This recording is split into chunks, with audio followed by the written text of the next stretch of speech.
you did enjoy the game jams. Once again, if you want to play the games, there you go.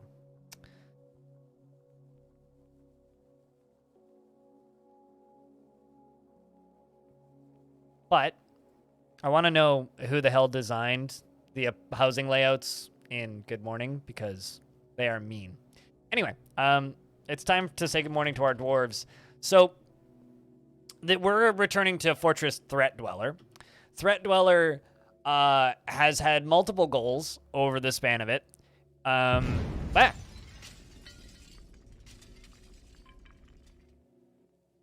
Enjoy PAX. Looking forward to hearing any DF news. Cheers. Thank you very much for the $10 towards helping me pay for PAX. Appreciate you, dude. So anyway, there will be Dwarf Fortress news that you will see without actually having to go to PAX, because the panel will be streamed. And I'm actually staying home to, like, record and edit the panel. Although, then I leave the next day, because PAX is a 4-day-long event, right? So I do have some goals, but I'm not going to talk too much about what I'm hoping to do. Anyway, the thing with this fortress is we started off, this is the third fortress in this faction I've done. The first one, the goal of it was to take over or rebuild this faction. And then very quickly, like, this faction just started to feel like a cult, kind of. Thanks for 25 cents, Irish Stupid. Cheers, dude. Very quickly, this faction started to feel like a cult because the queen was a Gelder and there was almost no males in the faction, and there was only 2 fortresses in the faction. So we doubled the size of the faction by adding 2 more fortresses in, and then we started building this one, which was the 3rd fort.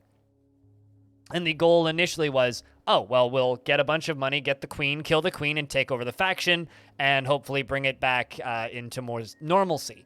However, while we've been building this faction, 2 of my dwarves from the 2nd fort became the royalty in this faction. One became the outpost liaison, and the other one became the queen. Then we stopped getting migrants, and we stopped getting traders. And then something else happened. The dwarves, or not the dwarves, the goblins that were with us invaded the mountain home and destroyed it. So we no longer have a mountain home. We aren't the mountain home. I think one of my old fortresses is the mountain home, but due to the way the world map works, I can't actually see it to find out. But even though we're not the mountain home and we don't have royalty, so we haven't achieved our goal, we have a very strong fortress with very strong weapons and a lot of it, as well as a very large amount of wealth and adamantine and other things. And we are in all-out war with the goblins now. They send armies at us maybe twice a year, and, well, we set them on fire. So, that's what we're going to be doing. It's fighting with humans and burning the stragglers. Our defensive structure is this. It dumps lava into this walkway along here, and they all get torched pretty goddamn quickly. Just gonna pull that lever. The fortress kind of goes up this way. These are all windmills that are powering the pumps that are pumping lava from the lava sea up into the walls.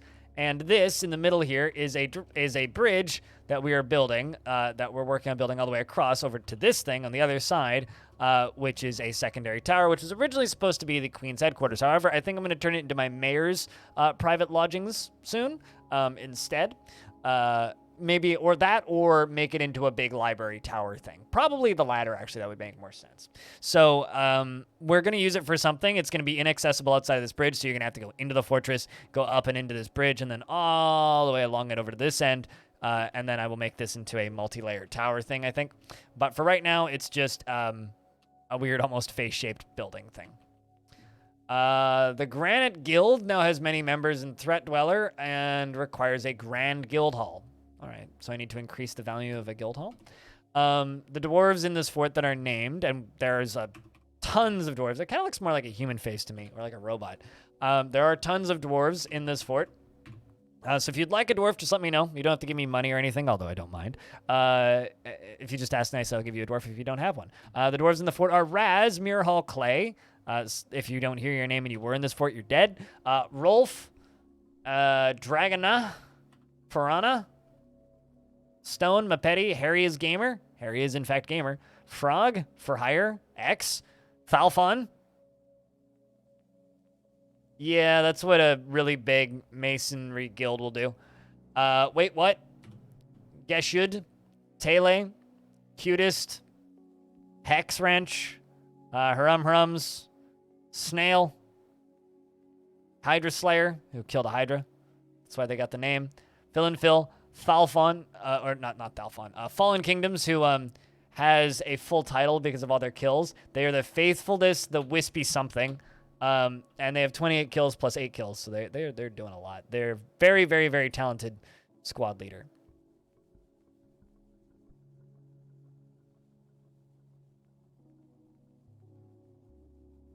You need to keep hidden around this fortress? Wait, what? Then Huxley, who keeps tantruming and keeps getting put in prison, which is kind of funny because I can't walk. So they don't do much damage, but they're just kind of amusing. Belug, who's our mayor, a lovely elf. We have Fallen Kingdoms and Phil and Phil. But what were you saying, Stone?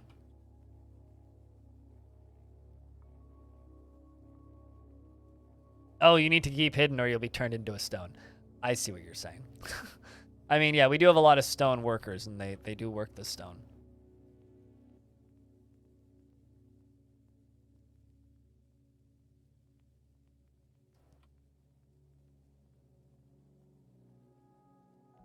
Agreed to build a grand guild hall. So our engraver guild, which is the Walled Guild. The Walled Gold.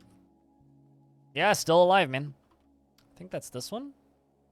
Nope, that's the Golden Rock. Where's the Walled Gold then? Gorge of Crests. Nope. How about this one? Oh. We have just made an artifact cave spider silk shirt, it seems. Aiton, the Weaver, has created Dimol Rash. A split cave spider silk shirt, and claims it as a family heirloom.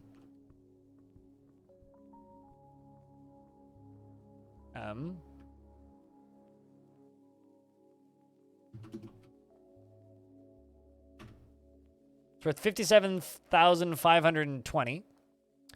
Lurk death. Chat, you hear that? You lurk, you get death.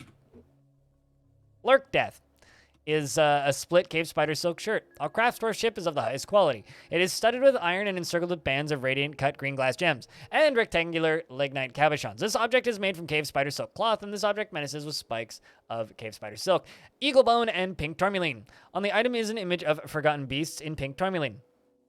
On the item is an image of point cut gems in lurky bone. Turkey bone, but for me they're lurky. Yeah, oh, speaking of lurking, so y'all know who Ninja is? Like the streamer? Okay. I'm going to assume that you all do. Blue hair dude, kind of loud, plays Fortnite. Used to play Halo. Anyway, he streams that tweet. He streams maybe once a month now. But he has a masterclass, right? And in his masterclass, one of his big tips on how to stream properly, is call out lurkers. He's literally like, the best way to grow is to like go into your chat and open up the viewer list and name every single lurker and say thanks for tuning in. Don't ever fucking do that. I just thought about that because of lurk death. That Dick Seaman bloke? Yeah.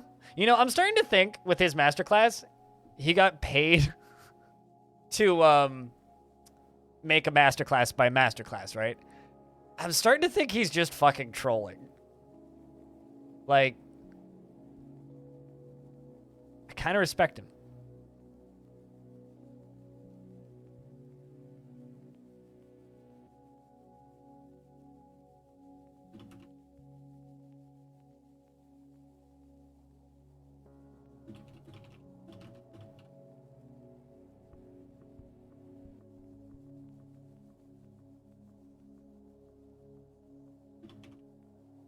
Chat, I got a question. Somebody just asked me in YouTube comments, Blind, did you used to post on insert credit or select button about 15 to 17 years ago? I have no idea what either of those things are, and I would have been 11 17 years ago.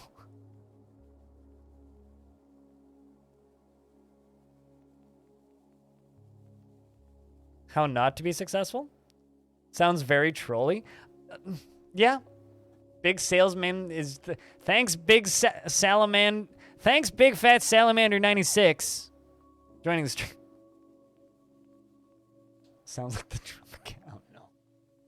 Oh, by the way, thanks for the tip about werebeasts. You had a little group of 8 dwarves trained up for a year before one showed up. Only one little minor detail. You did tell them to equip iron swords, but promptly forgot to make said swords, so they have shields. 57 pages of combat log later. About them hitting them in the head with their shields, they finally bashed its head in. Fun fact, you can tell them to equip 2 shields and they'll literally never take damage until they get tired, but well done. I once had a were creature steal a hat from a dwarf, and then instead of like clawing at people or biting people, literally just started whipping all the dwarves with the hat, which is very funny to me. 2 shields, let's go. Yeah. And if you're a spider person, you can you want to have like indefinite block possibilities? 6 shields. What was I doing? Right. I was felt like I was gonna check something.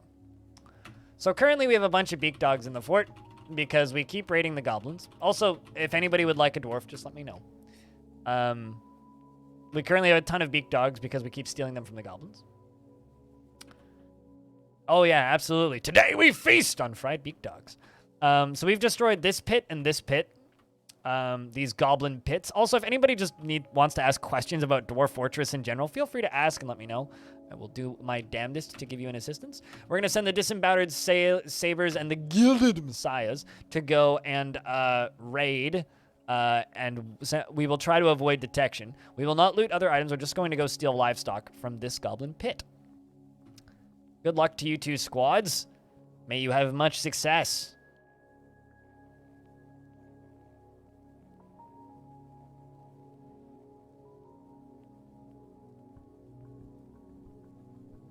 Much success.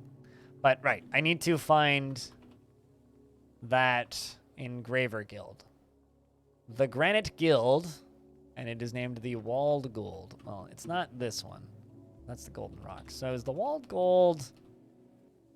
Aquamarine... Ah, there it is. So this is the Engraver Guild. Who's success? Somebody, probably. And you know what? That's fine. It's okay to be into that.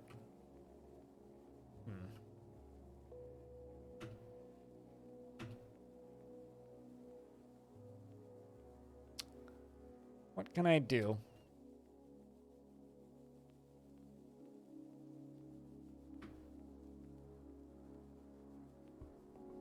I don't even know what display cases are made out of. Are they made out of glass? I don't think I've ever built one. I always just make pedestals.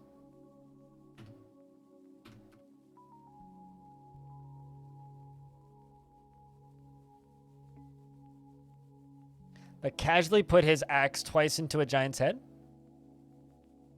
Good for the miner, Rolf.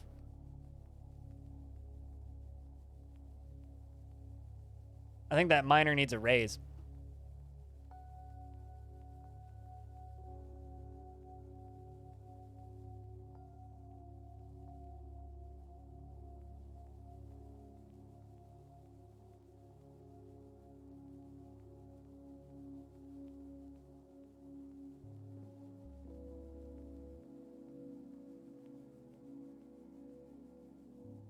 Remember from your random investigations in the DF Wiki, display cases are glass pedestals? Well, I have glass.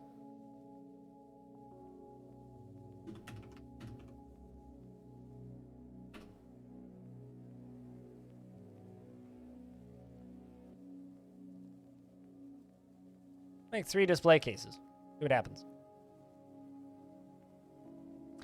Although, random investigations in the Dwarf Fortress Wiki is like diving into like a dark, scary corner of the internet, and I kind of love it. eyeballing all these bedrooms. Gotta place a bunch of chests up here. It's cages, not chests. Made copper chests for everybody because I got so much copper.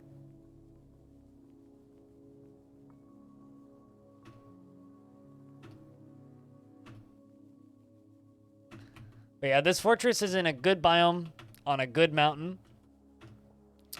It's a very large map, a very large embark, which is kind of partially what makes it fun.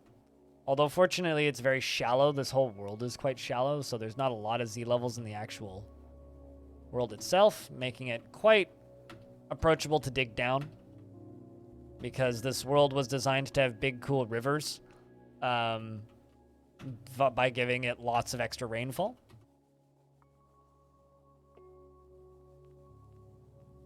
Can you change your dwarves' absolute attributes like flimsy or to something better?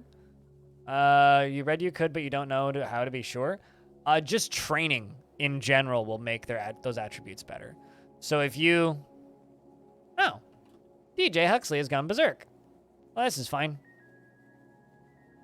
DJ Huxley was struck down. Well, rip. So DJ Huxley came into the fortress at the same time as B-Lug. Had very similar goals to B-Lug. And I'm just kind of assuming that didn't really like living here.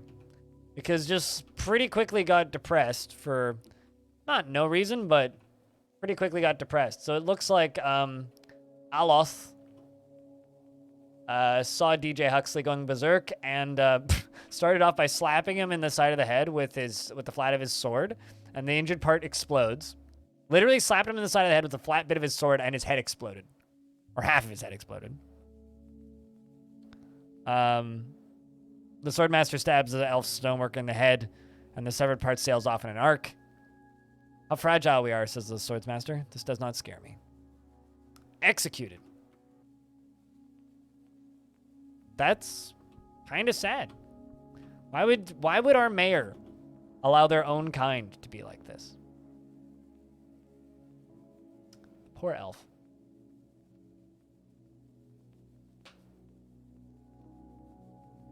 But yeah, no, just putting them in a squad, setting them to train, Mr. Mac, and then it doesn't matter what, as long as they're training on like in a barracks, all of that stuff will improve. So they will get stronger and they will get better at virtually everything pretty quickly.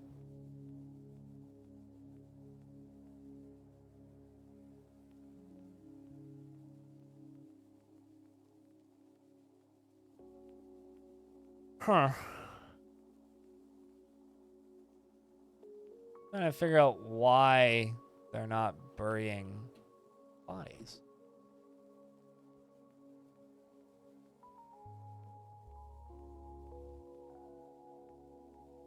You have like 120 flimsy dwarves and like 8 strong ones? Or do you mean like just general dwarves? Because like if I select a random dwarf, weak, susceptible to disease, right? This dwarf Obok has never been in the military, right? But like carrying heavy boulders will slowly make them less weak. But if I jump to Catan, the Axe Lord, absolutely inexhaustible, unbelievably strong, basically unbreakable, and extremely agile, but slow to heal. Because this dwarf trains every single day in the military and is going to continue to do that until the end of time, pretty much. This child has grown to become a peasant. Aiden, all right, well, Aiden, I've got news for you. It's time to stop playing with that artifact and get to work. I'm going to give you all the metal smithing. We're going to give you all the health care. You like pig iron, emerald, and common snapping turtle shell. And jute fabric, dreams of mastering a skill. Actually, dreams of mastering a skill.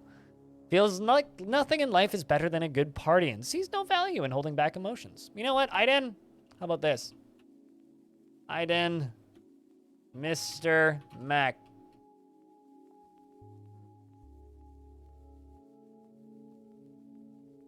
Well, I don't need to give you. There you go. Chadorf. There you go. He's the son of Risen and Adel Frog, your frog's kid. He's a dubious worshipper of a beguile wretched, the frightful strangeness. Everybody's favorite loving god. 12 years old, born on the 6th of Glen in the year 214. In 100 years, it'll be pi. His medium length sideburns are neatly combed. His very long mustache is neatly combed. His very long beard is arranged in double braids, and his hair is clean shaven. His eyelashes are short, and his copper eyes are slightly sunken. His lips are thin, and his ears are somewhat short, and his hair is pale taupe, and his skin is cinnamon. He's quite quick to heal and slow to tire, and likes lemonite, pig iron, and emerald and snapping turtle shell, like I already said. Personally believes that little is better in life than a good party. Sees no value in holding back complaints or concealing emotions. Values family and views loyalty unfavorably. And finds artwork to be boring. And finds maintaining decorum to be a silly fumbling waste of time, and dreams of mastering a skill. He's always in love with somebody and easily develops positive feelings. He is completely convinced of his own worthlessness, and he is sloppy with his living space. He tends to only form tenuous emotional bonds with others, and he tends to be passive in discussions. He's often cheerful and lives at a fast-paced life, and he is not particularly interested in what others think of him. He takes offered help and gifts without feeling particularly grateful, and he is quite comfortable with others that have a different appearance or culture. He's not inherently proud of his talents and accomplishments, and he generally acts with a narrow focus on the current activity. He is greedy. He has a greedy streak, and he doesn't tend to hold on to grievances. He doesn't often experience strong cravings or urges, and he acts with compassion and rarely feels discouraged and needs alcohol to get through the working day and doesn't really care about anything anymore. And because you dream of mastering a skill, you're going to form a squad. The Delightful Treaties, they are called.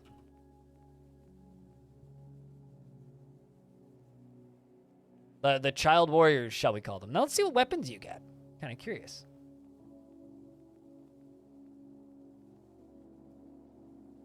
But yeah, this fortress is quite large.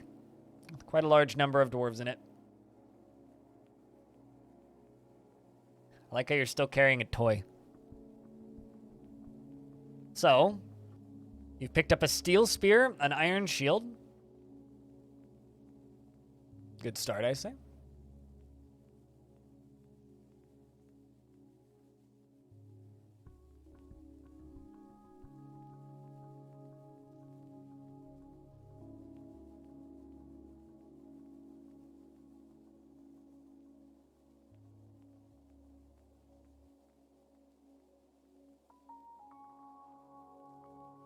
You're gonna go up there and drink.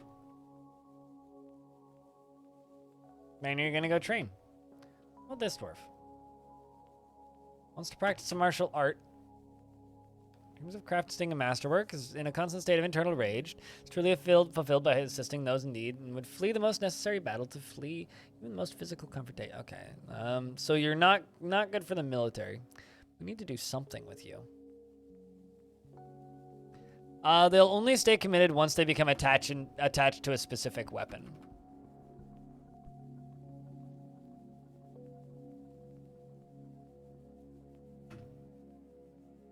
So as long as you don't let them become attached to a certain weapon, they will learn any new skill at any point.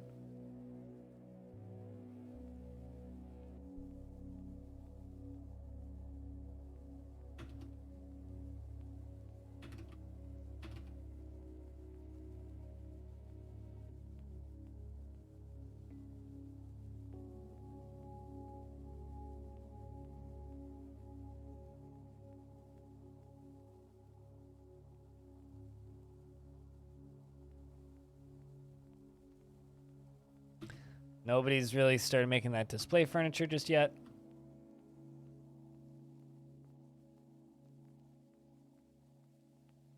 And there's also a forgotten beast in the basement. I don't remember which one this was. This was the slug, right? Yeah, so this, his body fat is gone. A great hairy slug. It has thin wings of stretched skin and a gaunt appearance. Its hair is patchy. Beware its fire. Let me go turn the fan off. It's cool enough in here.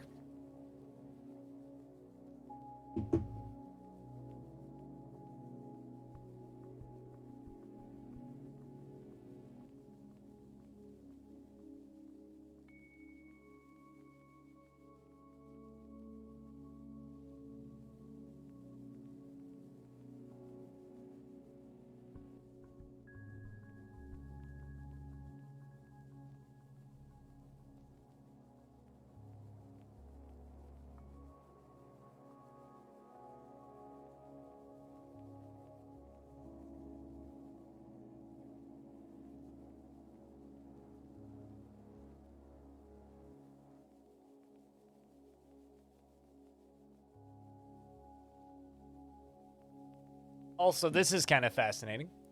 My building, it's in the middle of August, right? We're in August. My building has a sprinkler system for all the plants. It's running for the first time this year right now. That's all of the plants outside that aren't like actively taken care of by people who live in this building are dead. So it's kind of neat that they've actually turned the thing on. But if anybody else wants a dwarf, just give me a note. Just give me a show. But yeah, dwarves will get obsessed over a specific weapon. And you'll see a notification. It'll be like, oh, dwarf has become attached to insert a steel spear or a copper shield or whatever. Mission report. So we raided Sin Drinker. It drinks sin. Sounds like something from an anime. The Plague of Nations attacked the Nightmare of Colors. I like that one. At the Occult Seduction in Sin Drinker. And the dwarf Kib, Fallen Kingdoms 2, led the Wispy Brigands led the attack, and the defenders were led by Nagaso Confused Hates. He's confused about what he hates. We outmatched the Goblin with a cunning plan, and the attackers had a strong positional advantage. So red text is bad, purple text is worse. Everything else is okay. I'm looking for full squads fighting with full squads. There's roughly 100 entities at this base that we're attacking. The Disemboweled Sabers, led by Kib, Fallen Kingdoms, clashed with 26 trolls, slaying 10. The Disemboweled Sabers, led by Fallen Kingdoms, clashed with 7 goblins, slaying them. And the Gilded Messiahs, led by the Dwarf Meng, clashed with 4 goblins, slaying them. Not bad. We killed some trolls, killed some goblins. Now we back. But yeah, I mean, dwarves becoming attached to weapons is my biggest reason to not use training weapons. It's like every now and again, I think there's like a thing on the wiki that says you should use them, and every now and again you'll see people saying you should use them. Do not, under any circumstances, ever use training weapons in Dwarf Fortress. Because all that will happen is eventually you'll have a dwarf that'll become attached to their training weapon, and then they will refuse to use any other weapon, and then you'll have a dwarf stuck with a wooden sword or something. And let's just say that those aren't very efficient. So I wouldn't really recommend that, if I'm being honest.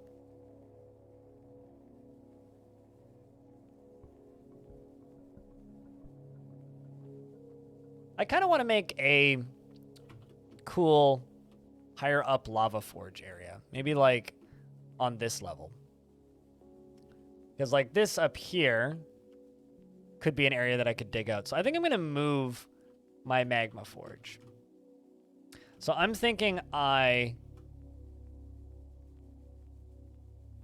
dig out well, actually, you know what? Let's do this. I got an idea for a pattern. Let's make something that looks kind of neat.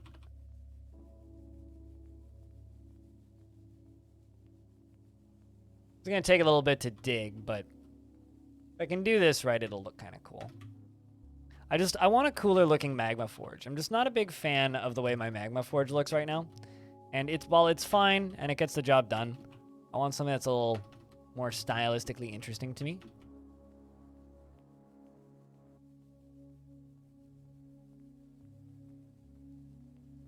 I think we're going to take some extra time here. Make my layers look more interesting.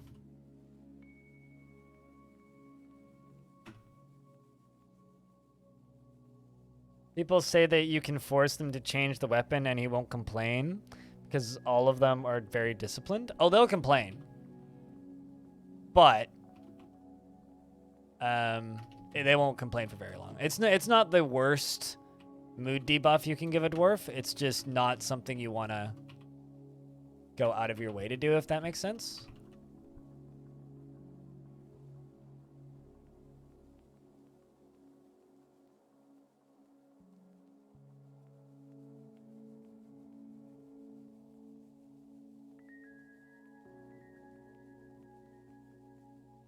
I'm like weirdly hungry this morning. You know that feeling when you eat your normal breakfast that normally fills you up and then your tummy's grumbling all day? That's how I feel right now. It's a little odd. What else can I do with this? It's like that's going to be the area right there where I put the magma forges. Just want a bigger and more efficient magma forge. That's all I really want. And I want it to be closer to the fortress. And because I have this pumping system, I might as well use it for things aside from just burning humans and goblins. Mostly goblins.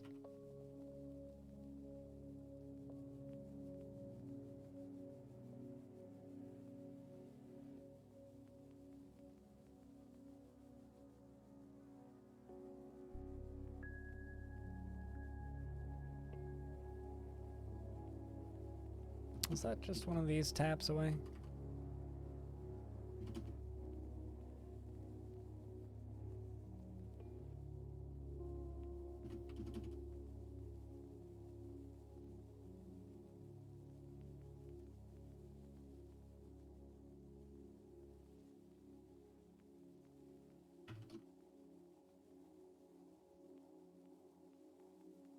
Watch me run into an aquifer or something in here.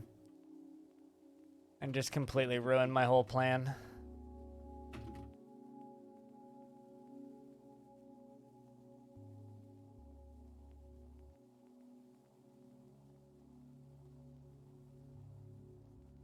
Because up here is where I need to dig out first. And then I'll need a glass area. Which I'm thinking I can do...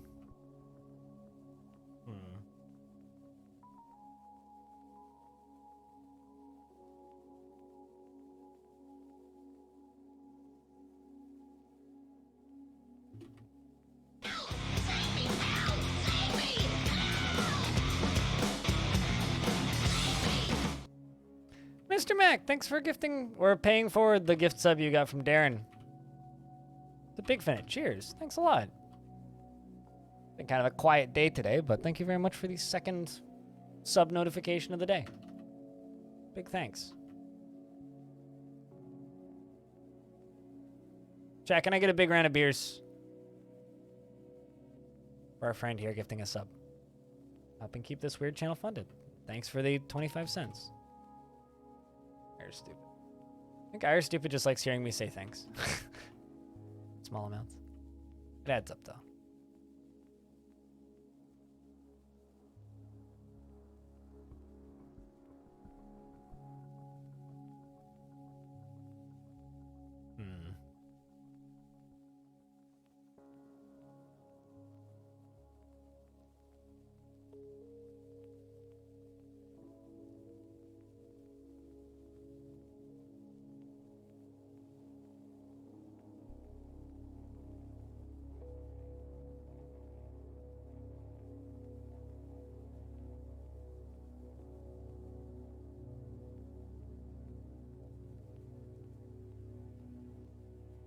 This is like, I don't know how to end this.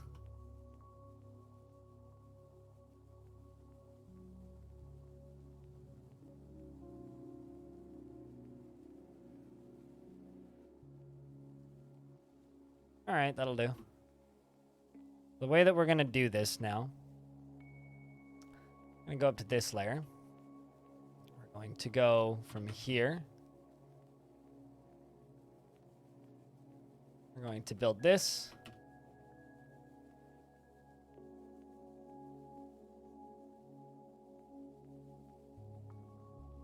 We're going to dig out this whole thing.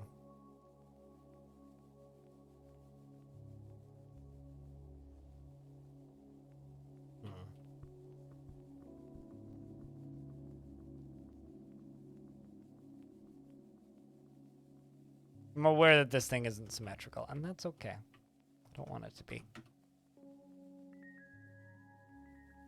Just want it to look cool.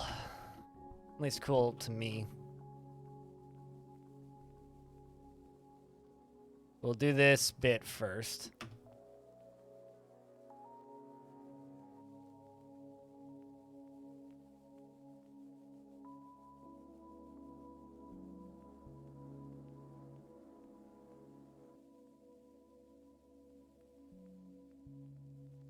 And I'm thinking over on this side, we'll build some sort of room. Kind of mushroomy. As long as it looks dwarfy, which to me it looks pretty dwarfy. We'll make a metalworkers guild hall or something. Seems like a metalworkers guild. I mean, the old one is very temporary. It was like kind of I threw this together quick and dirty for the old lava forge. I built it very quickly and then didn't worry about like the way it looked or anything. I just kind of made a thing and then shipped it. So for reference, this down here is the old magma forge, which is kind of fine. It works, but I want to move it up here and just kind of leave that one. Maybe make that one into like a maybe a place to put forgotten beasts or something. Whereas this one, this is going to be the much more permanent one, because since the mountain home is dead and we are Threatdweller and we are the last stronghold of this fortress, or this faction, I guess, even though we don't have the royalty in this fortress, we do, however, have a very strong military. And I think that it is up to us to, you know, be a bit showy. There we go. I like it. So, rare truck. I have a question. First off, thanks for the follow, but what kind of truck are you? Or are you just a rare one?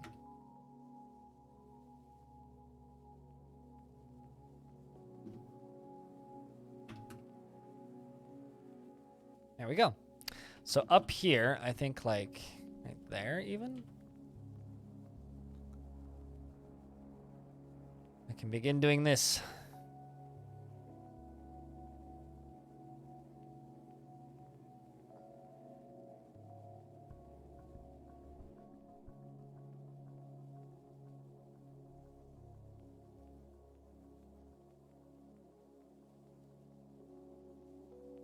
And I think there I'm gonna dig a downstair and upstair.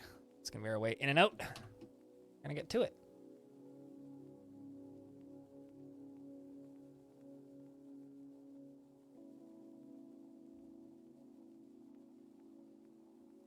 As we build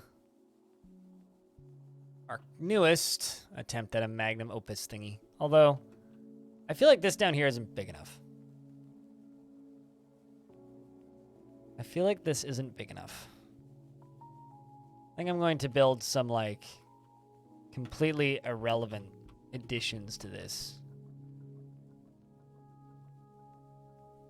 Just to make it look bigger. Maybe, like, widen this chunk a bit. For no actual practical purpose.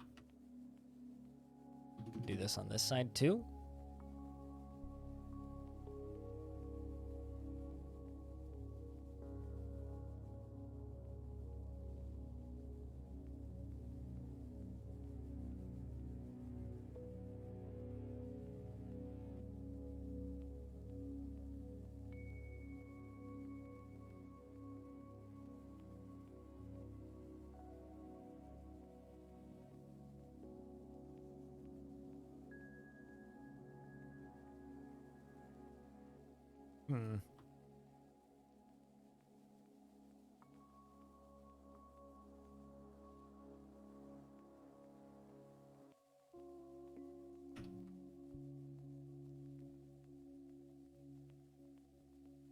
There we go. What, me? I mean, it's nowhere near spirally or rotatey enough. You need to watch Cupo to get hypnotized.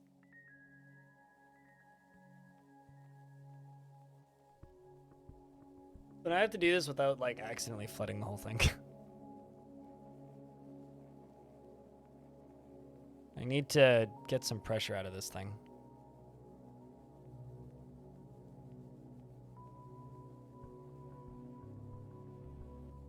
Something that I need to do. Otherwise, this is just going to shoot lava and immediately insta-gib a dwarf, which I don't really want to do. Not that I haven't done that before, but it'd be like literally telling a dwarf, hey, dwarf, you see this? This is a lava cannon. Yeah, go stand in front of it and press the fire button. would be the equivalent of telling a dwarf to go mine that out right now. Which I don't really want to do, because that just seems kind of mean. Mean if you ask me, anyway. So I'm going to have to disable the pumps, at least briefly. Be able to do this safely. I do have an emergency shutoff valve, but it's going to break a bunch of stuff, which I don't really want to do. Also, this is kind of funny. It's like I got so many stoneworkers, but actually not that many miners. Actually not that many miners. Yeah, if anybody has any questions about Dwarf Fortress or the fort itself, do feel free to ask. Although, questions about release date of Steam version, unfortunately, my answers are going to be disappointing. Which is IDK. I feel like around halfway through this, they're going to collide with... I feel like around halfway through this, they are going to collide with that. Boo. Well, that ruins that whole plan.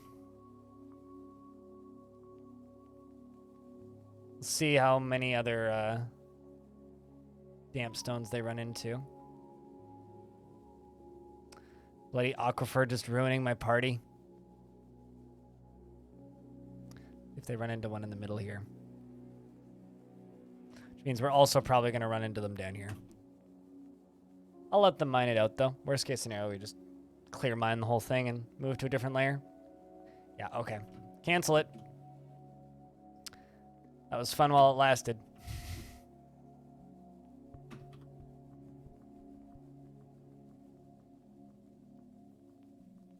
Could tell them to try and mine this out, but... unfortunately, kind of broke it. So, let's move like 3 layers down.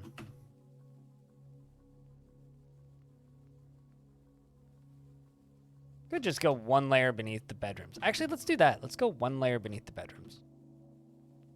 And let's try and maybe make this a little bit better even. So chat, since it's Thursday, any plans for the weekend?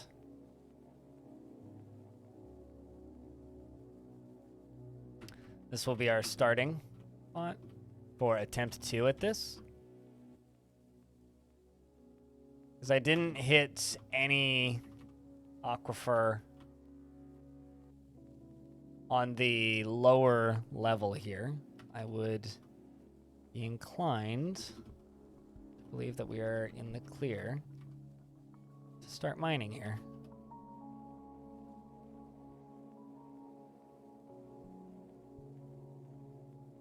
Actually, get rid of that and instead do it this way.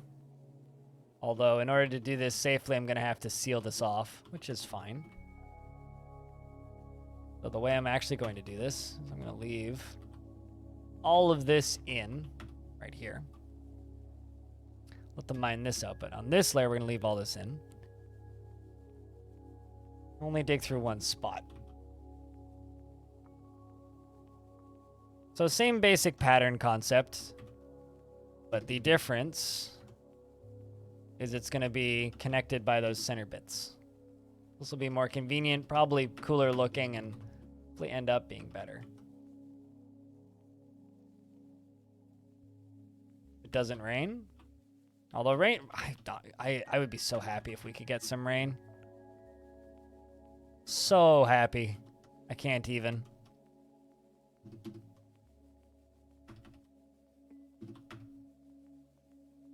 Don't have rain, but I do have coffee. Just work this weekend? Gotcha. Yeah, I mean, swimming is good, especially in the summer. My whole goal for the weekend is to make the trek out downtown to go to a meadery that I like and fill up my growler with mead. And then aside from that, just I got videos and stuff I want to make. I really want to go through that footage that Zach released. And it's like I did like the basic overview, just kind of commentating on things. But I really want to go through it and see if I can milk more out of that stone, per se, and see if there's any weird critters or things that we haven't seen, like, in the background of it. Because I think that would be neat if I could find some stuff. Kind of hoping that, like, maybe there will be, I don't know, like a random animal creature or something that we haven't seen, or someone posted a timestamp asking if there was a giant owl somewhere. Stuff like that. It's like, I kind of need to go through all of that footage and just look and see, like, is there anything that we missed in this, if that makes any sense?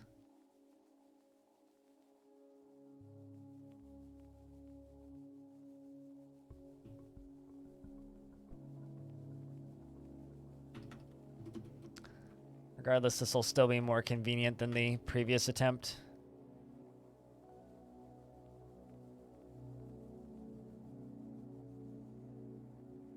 To dig.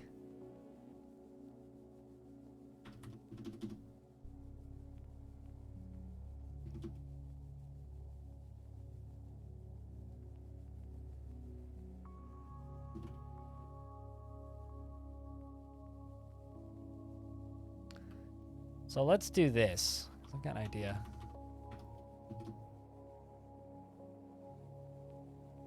That's what? 1, 2, 3, 4. 1, 2, 3, 4.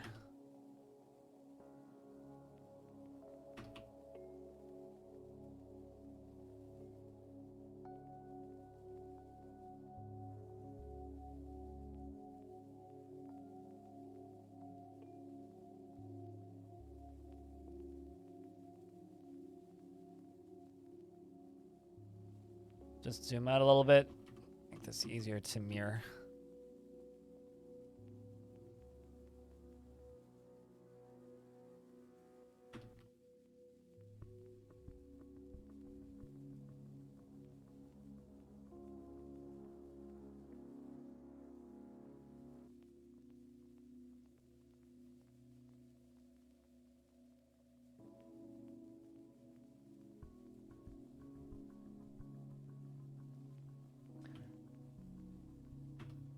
It's you know, it's kind of funny. It's like there's part of me that feels bad for people that work on weekends, yet at the same time, I worked weekends for years, and I did it by choice.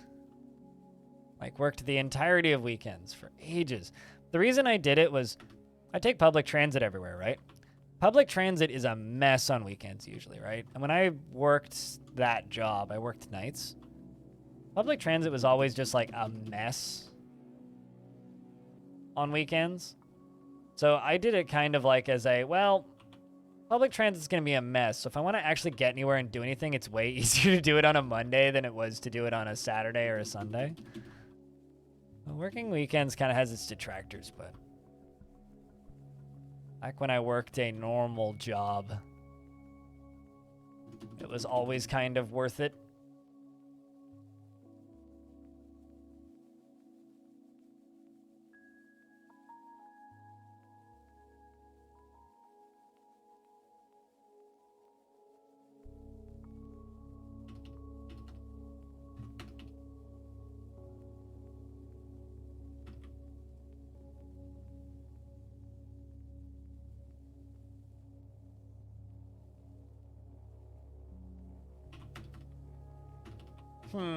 Slowly going up.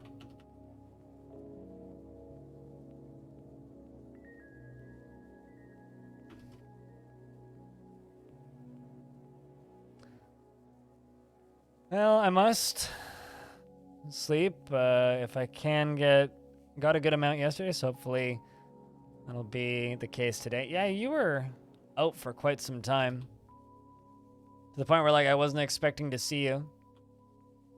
I'll either be playing Dwarves or that survival game that I was showing yesterday. Zero Sivert, which I did get key for last night, so I would like to try that out today, because that looks neat. So I think that's the plan for tonight, rather than more Farthest Frontier. Give Zero Sivert a shot. Give her a look-see.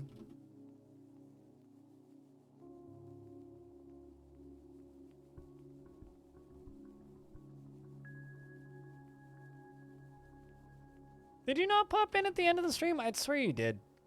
Maybe I'm crazy. Well, we'll see you Tuesday if we don't see you, Stone.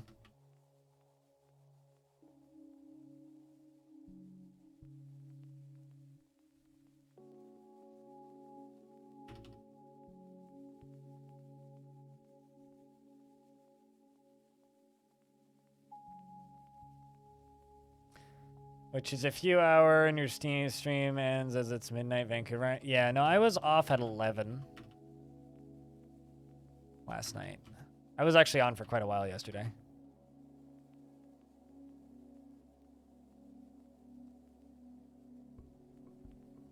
I wonder what I can do to make this more interesting.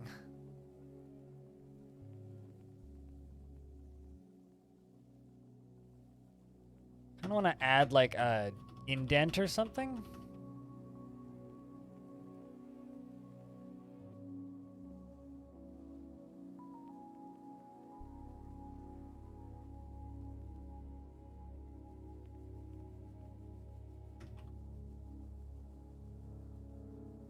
Maybe by next week, schedule will be a little bit more lined up with the stream. Regardless, you sleep well, dude. Hey, Lilo-san, what's up?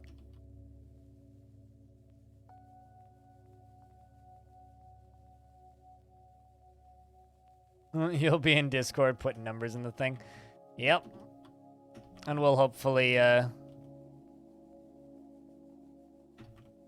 hopefully you'll maintain your #1 score in Cheese Runner.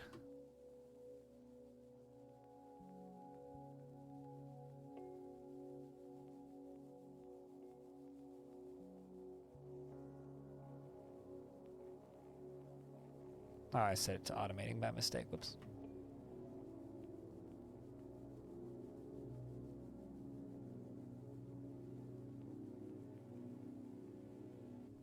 I don't like the way that corner looks.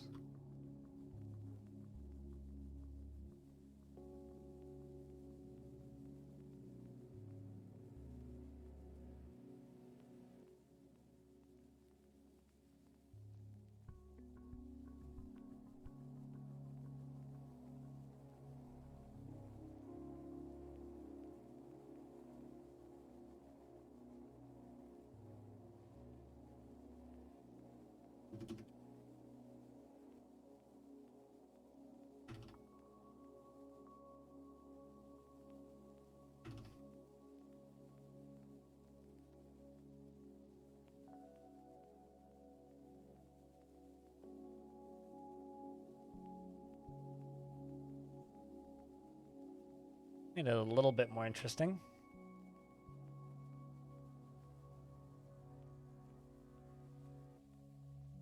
Since this is like go to bed or else situation. You used to have a viewer who would hang around all the time, would always say, sleep tight or else. It's like, or else what? What will you do if I don't sleep tight? I want to sleep loose.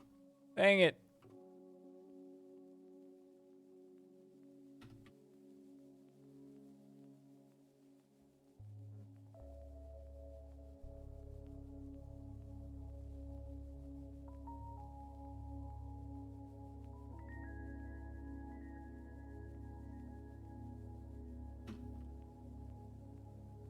It's not bad. Chess tournament rooms? No, this is going to be a lava forge. This is going to be a cooler looking lava forge. Because currently I got these bedrooms. This will be the upper area, which I need to finish. And then this will be lava forge. So this... 1, 2, 3. 1, 2, 3. Because we're going to be in this fortress for a while. Because we are the last, like, fortress with any real population in the faction, and I'm still trying to become the mountain home. So we need to win the war, and we need to become the mountain home. So we're going to be here for a bit. The plank of nations will rise and be strong.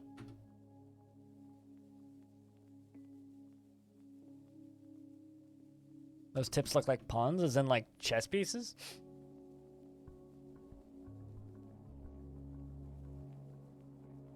Okay, now I'm going to do a thing on the top side of this that I'm not going to do anywhere else in here.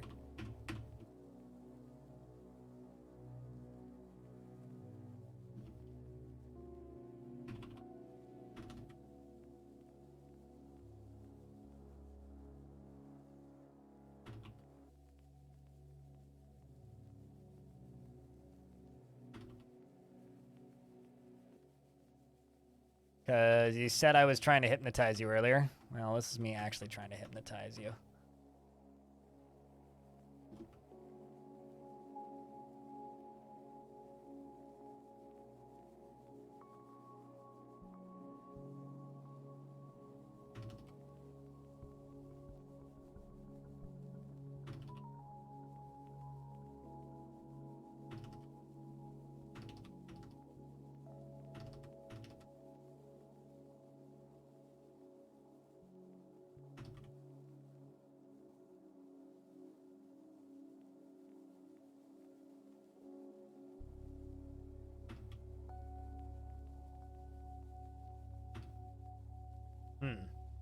I get rid of that.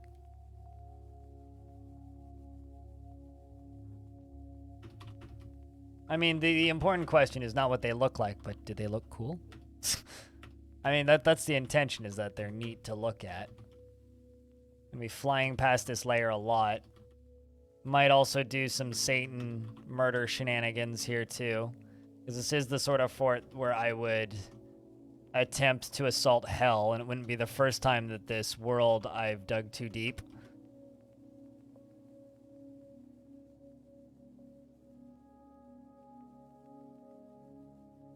So, I want this fortress to be a bit of a blast, shall we say. I could work on that a little. I could improve that just a bit.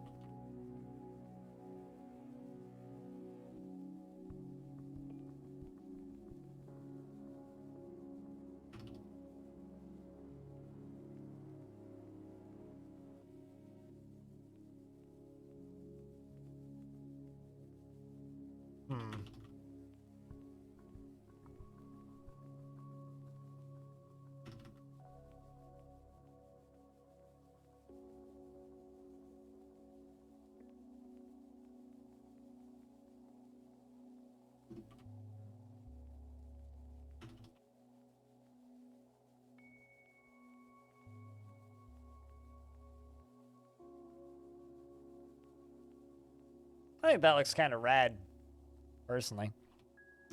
But along the bottom here, let's extend this out by one.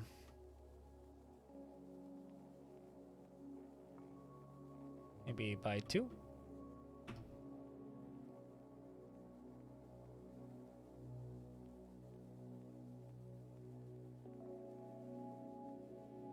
Let's do that again.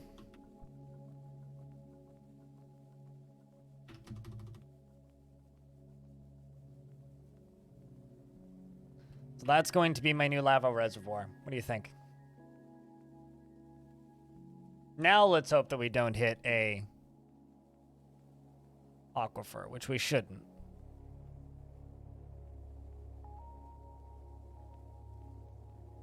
Looks like they all went to this one first. They'll move down.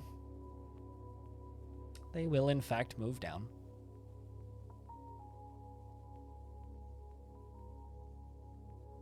But little old son, what have you been up to? You said hello, and I sort of said hi, and then I've spent the last little bit just doing... Yeah. The system update available for my playdate.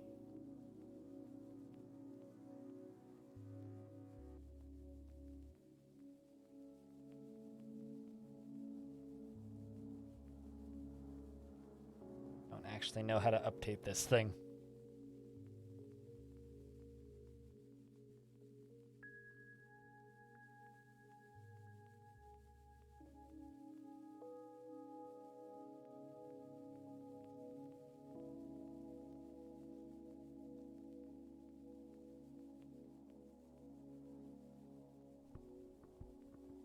There we go. Thanks for the 10 pennies. You've just been hoarding retro games? In what way? Well, we've named a copper shield.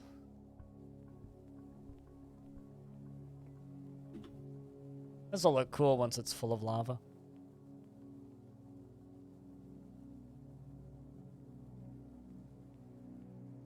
Yeah, I could see why you would think that this could be tournament rooms. This actually would be a pretty rad, like, monster arena. Could have, like, a thing on either side and then let them fight in the middle, but we're just gonna fill it up with lava. That's all it's really intended to be, is lava. But any particular types of retro games? Now is a really bad time to be buying retro games, if that's what you mean. Unless you mean like downloading ROMs.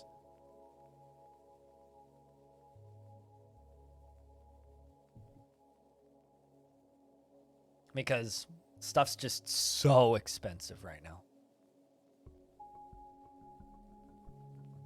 Makes buying them a really kind of rough prospect currently. Plenty of booze, plenty of foods. Thanks for the 10 pennies, I are stupid. Like I said that already, but I guess I said it twice. You like it when people pre-plan builds and it looks nice? I don't like it because it makes me go super duper focus face, and then I don't pay attention to chat for 5 minutes while I'm just like, I need to make this look perfect. But then, you know, I eventually get there, and then it's fine. Who did I just remove from the military? Aerith.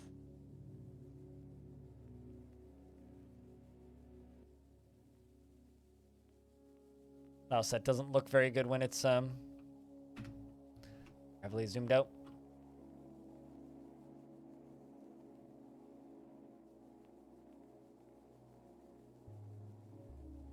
Mod PSX and PS2. But all the parts shortages makes it take a long time. I'd just say fuck that shit and build a mister. Like if I were to do retro stuff right now, I would go straight in the other direction. Just be like, yep, time to build a mister. Because misters are just such neat bits of hardware. It's all DIY, and it'd be super satisfying to make all that stuff yourself, you know?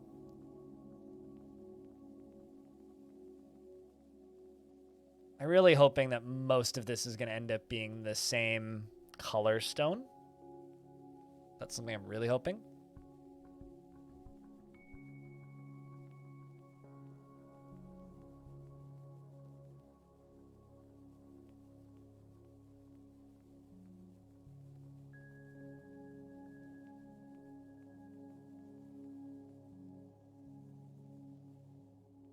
But yeah, when it comes to retro stuff, I have very few games that I would actually be interested in getting. Whoa, what happened to the lava stream? Start raining or something? Damn. Interesting. It was a volcano not too long ago.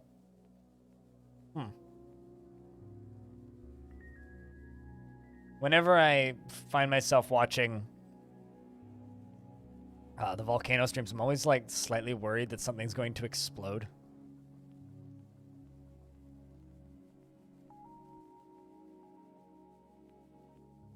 Original hardware is inconvenient compared with the emulators, but, well, I mean, Mister isn't emulation, it's FPGA.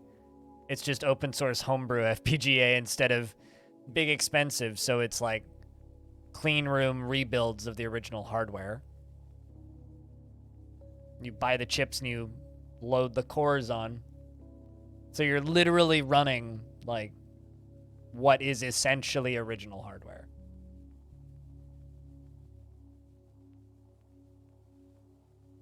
But you're also, like, you know,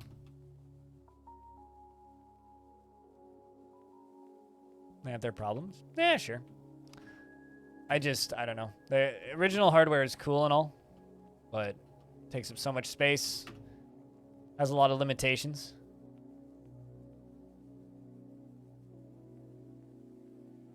Let's make 10 iron picks. I don't actually know how many picks we have in the fort. It's going to assume not enough.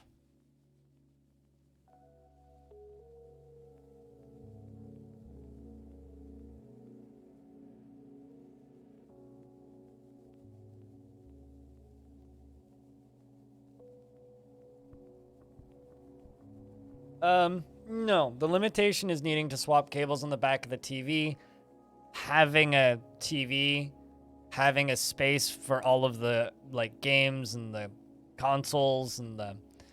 There's a lot of limitations to original. Yeah, there you go. Space and cost. For me, it's mostly cost. It's like, I like a lot of old games, but also a lot of the stuff that I would want to emulate is I'd be much more interested in emulating like a Commodore 64 core or like weird old Japanese computers. Like to me, that's way cooler than like, I don't know, PlayStation 1 or a PS2. So for me, like, when it comes to retro games stuff, it's like, yeah, well, I would love to run original Amiga hardware, but I don't want to buy an Amiga. So I'd be much better off just emulating the cores on hardware and playing all those old shareware games and all of those freeware games that are all just up on Internet Archive because nobody's published them in years. Atari 2600? I'd do an Atari computer. I wouldn't do a 2600 though. The thing about a 2600 is all those games are so readily available in so many places though. Threatdweller is a little bit upset after experiencing trauma. I think you probably saw somebody die in front of you and that'd do it. I just kind of want them to get through that side. Out into the farther reaches.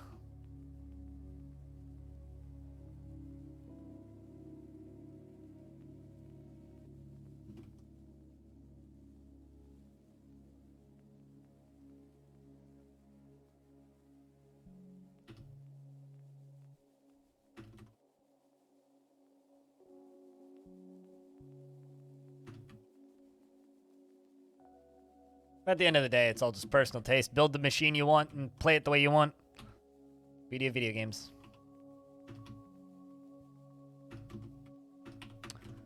If I were to collect any retro game though, or any retro hardware, it'd probably be Game Boy Color, Game Boy Advance stuff, but even those are getting expensive now.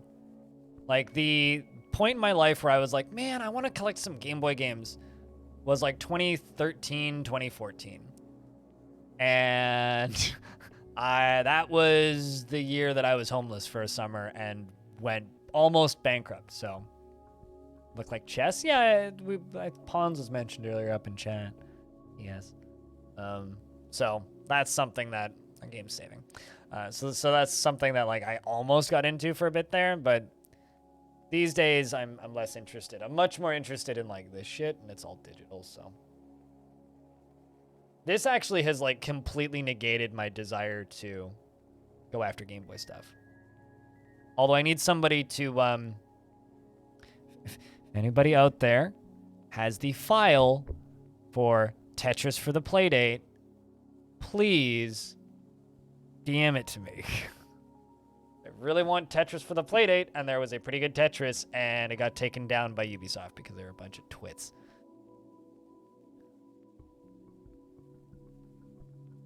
It's like, at least put your own Tetris on there, you shits.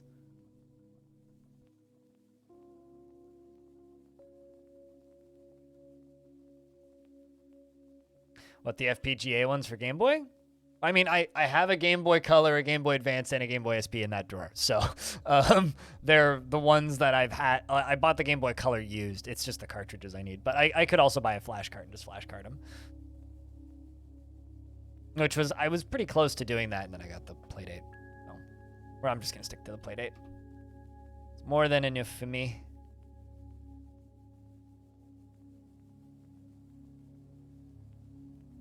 I'm keeping all of my dwarves in the fortress for the time being, because we've done a bunch of sieging,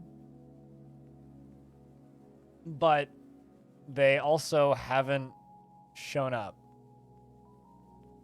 Oh shit, we're also at war with the Dread of Scrapes now. We're at war with a second. Oh shit! That's kind of interesting.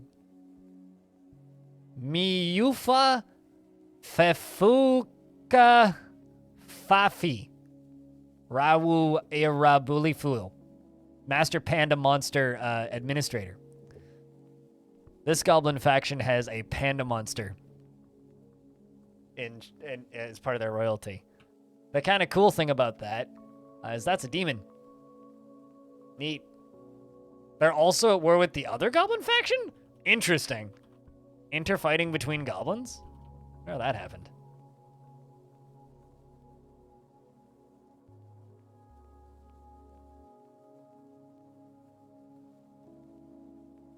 Now, when you say 8 and 16-bit carts, you're referring to you're referring to just like the game cartridges, right? You're not referring to flash cartridges? I will say prices of those will go down in about 8 years, although they are already dropping. It's just the sealed ones that are expensive and the complete in box stuff that's expensive. That stuff spiked heavily during the pandemic, but it's coming down now. Similar to the way cryptocurrency spiked. You know, it was huge for a minute, and it's going to spend time coming down now. Panda monster for the win, right? Someone called Jack Black. We need some Kung Fu Panda up in here.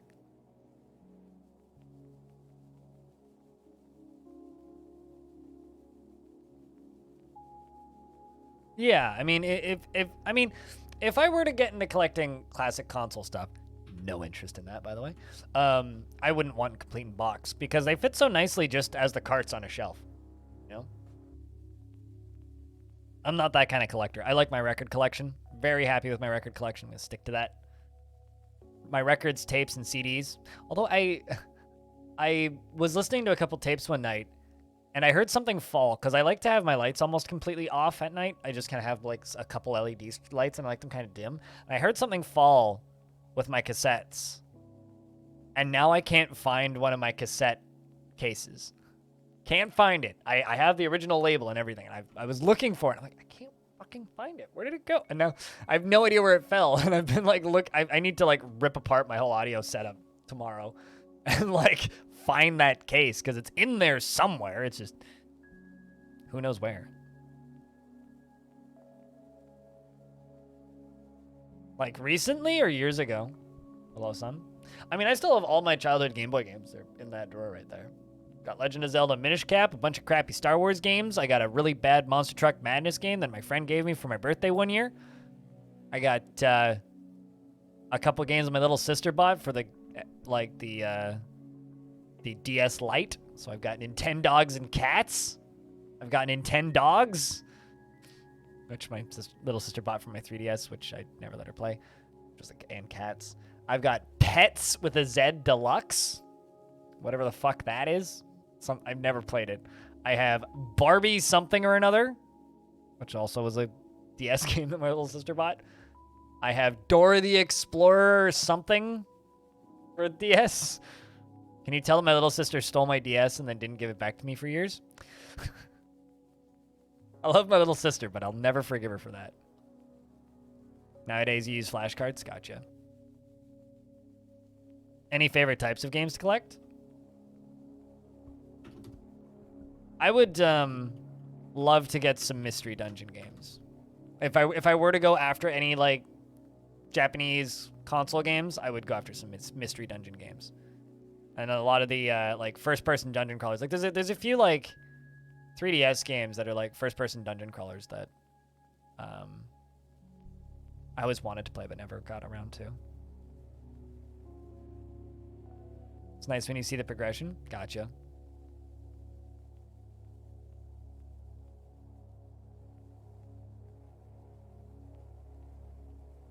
I find this these days that I'm just more, when it comes to physical games, I'm much more interested in the soundtracks than anything. Soundtracks are what gets me going, primarily.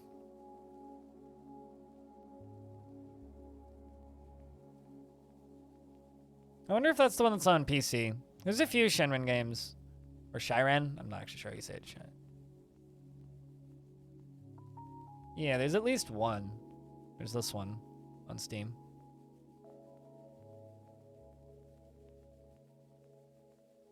But always more of a fan of the... Holy fuck.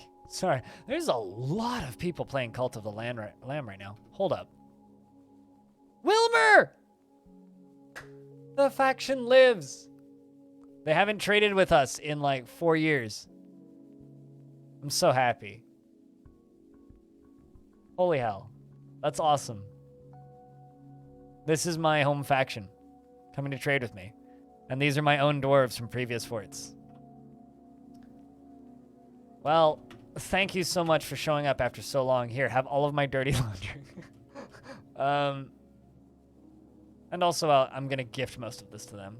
There's also an artifact in there, so. Well,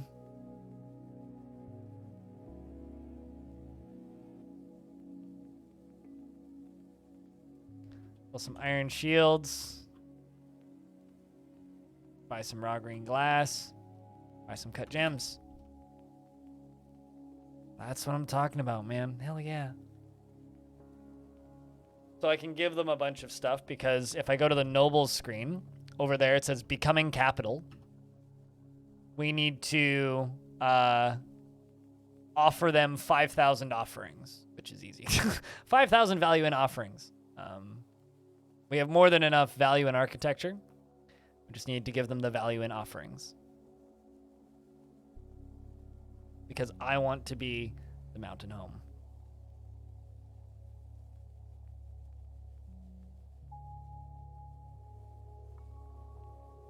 Which means I want to have the king and queen. But the fun thing about this faction is the king and queen of the Plank of Nations is Elomino and Mistim. Elomino is Kubok from one of my previous forts. Was, I think, the expedition leader of either the first or second fortress I made in this world. What did I like from Game Boy? Like, what's my favorite Game Boy games? Honestly, I think I because they're from like the same era for me. I'd say I prefer Game Boy Advance specifically. I never got into Pokemon. I don't like any Pokemon games. I mean, Oracle of Seasons and Oracle of Ages are my favorite Legend of Zelda games. Just period.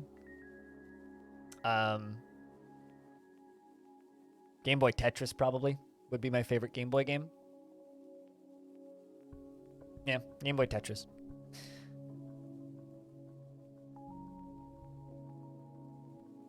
Wilmer says, "Hi, Milazin from the Mountain Homes. It's been years. Let's discuss your situation." The world is the same as ever. That's not true. The Mountain Home is dead. What requests do you have of our merchants? A queen and a king. Let's request silver. Maybe not brass. I don't need that.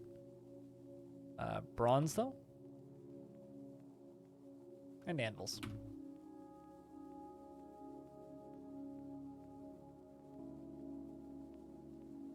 Those came quite late. Yeah, I got a Game Boy Advance SP first. I then later bought a Game Boy Advance used for like $5 at a thrift shop. The battery-powered wide one, the purple one. And then I got a Game Boy Color a couple of years later for free from a friend who didn't want it. Well, then we finalized the import agreement. So for me, I don't really use the Color and I don't really use the Advance. I just kind of use the SP for everything. Or these days, actually, I use my DS Lite for everything. If I want to play those games, I use the DS Lite. It just fits my hands better.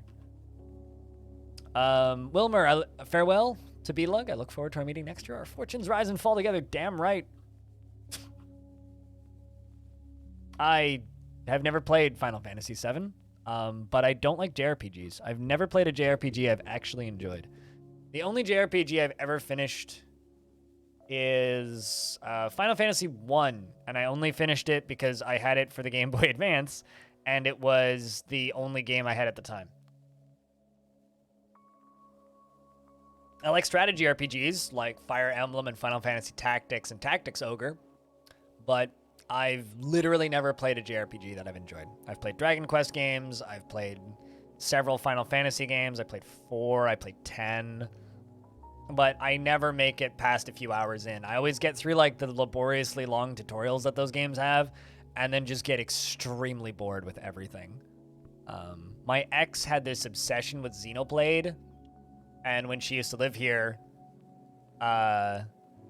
she'd be like, "Oh, try it, you'll like it," and then like, nope.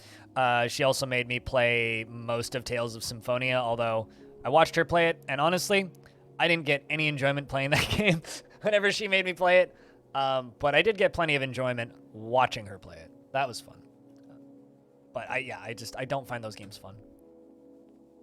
I don't particularly like that style of turn-based combat to the point where like I don't even like Darkest Dungeon because it's just like that style of like numbers-based select from a menu combat is just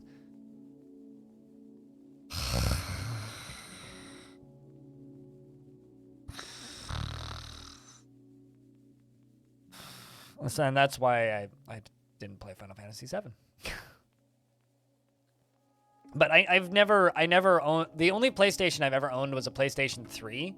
And the reason I bought a PlayStation 3 was because it was cheaper than a Blu-ray player and I needed a Blu-ray player. And the PS4s had just come out. I bought a PS3, yeah, it was like 2 or 3 months after the PS4 came out. So I bought a PS3, and the only games that I've played and finished on it were Uncharted 1, 2, and 3, which were terrible, and the only reason I played those games was because I didn't have internet for like a month back at the house I grew up in for a bit there. So I kind of ran out of shit to do on my computer, and I was like, well, I got like another week before the internet comes back, so Uncharted, I guess. And then I played through Journey and fucking loved that, and I've since rebought it on 2 different platforms. I have it on Epic and Steam, and I love that game. And I played through Eco and Shadow of the Colossus and loved both of those games.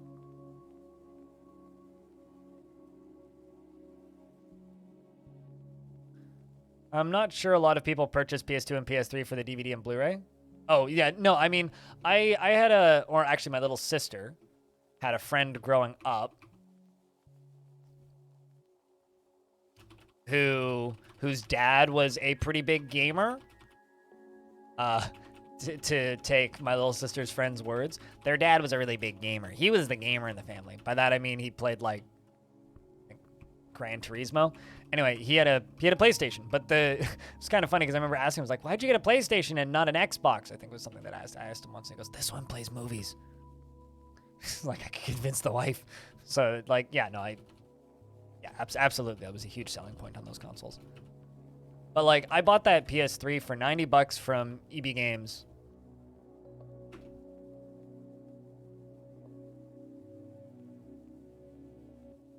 For $90 from EB Games. And a Blu-ray player at the time was like 5 times that. Not quite 5 times. It was $90. A Blu-ray player was like $300. Like a decent Blu-ray player with a good number of features was a couple hundred. I was like, well, I'm losing money not buying this. Oh, another game I liked on the PlayStation. Motorstorm. Pacific Rift. That game was a bunch of fun. That was like the last racing game I played a bunch of. Outside of like Trackmania, of course. You know, games with class.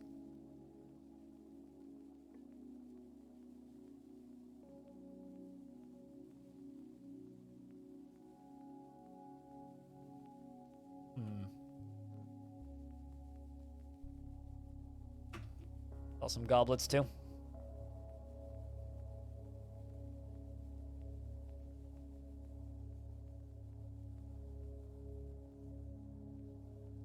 Seems like I shouldn't invest because when I invest, if I win, I'm the only one that wins. And then chat's like, rigged! Good luck, Callias. And Snail. And Little Son. An animal. Already calling rigged. Exactly. I mean, if anything's rigged, it's rigged for you to win. I've seen your ticket count recently.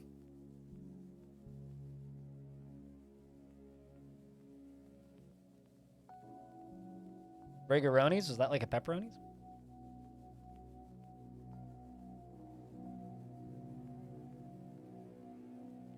The Goblin Scholar is visiting. Hello, Tholtig.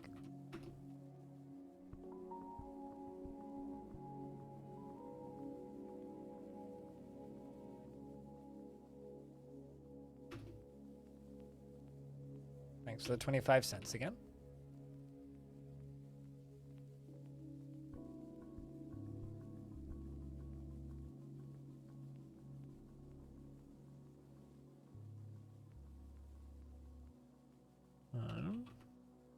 I actually got the notification that you'd cheered 25 cents. A good couple of seconds before the actual cheer came through.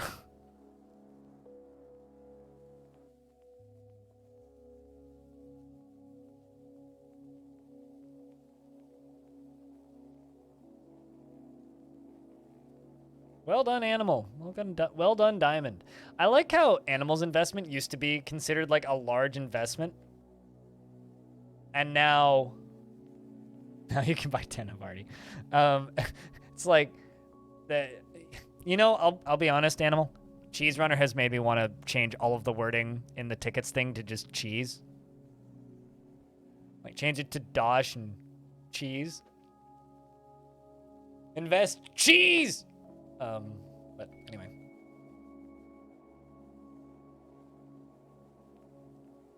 But yeah, Animal's investment, a win of like 5,425 used to be huge. But now it's just kind of underwhelming. It's like, well, I mean, they used to be bigger.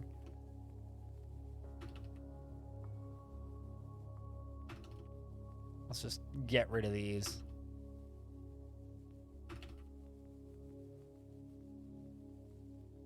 And I'll build them up.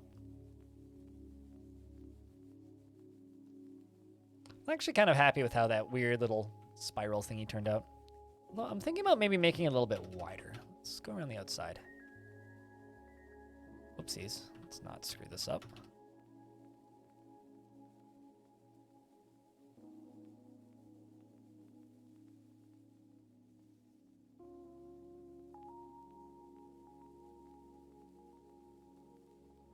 That looks a little better. A little bit too spindly before.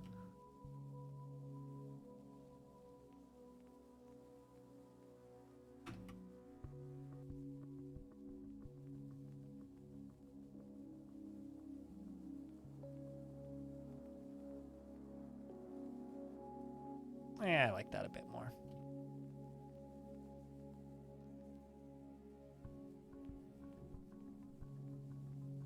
Right, let's jump up to here. And no trader requested a depot. There we go.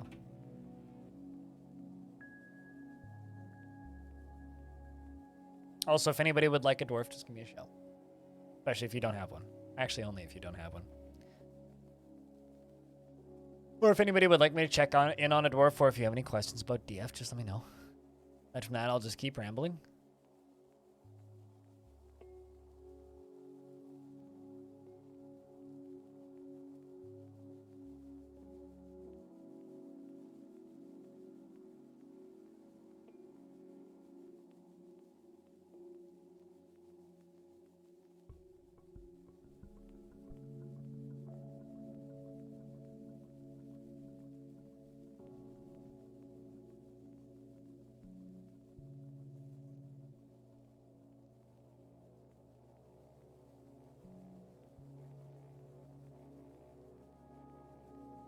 Any military dwarves available? Tons.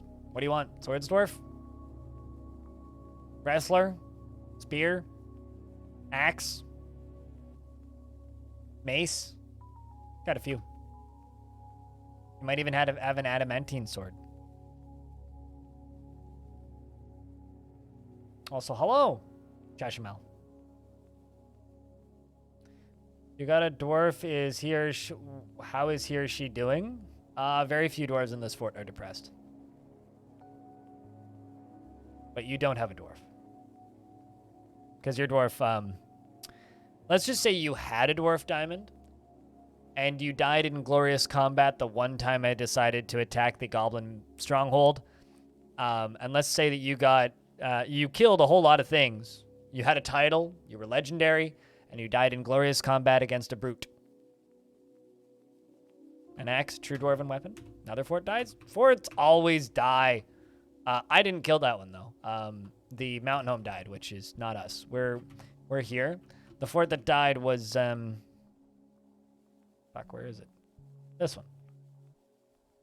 Motorstorm. Got attacked by goblin forces. That was our mountain home. I'm trying to obtain the rank of mountain home, and we're damn close. Yep, we still have an elf mayor. So, while I hard disagree with your statement, Ayer, that an axe is the only true dwarven weapon, hammers are perfectly dwarfy.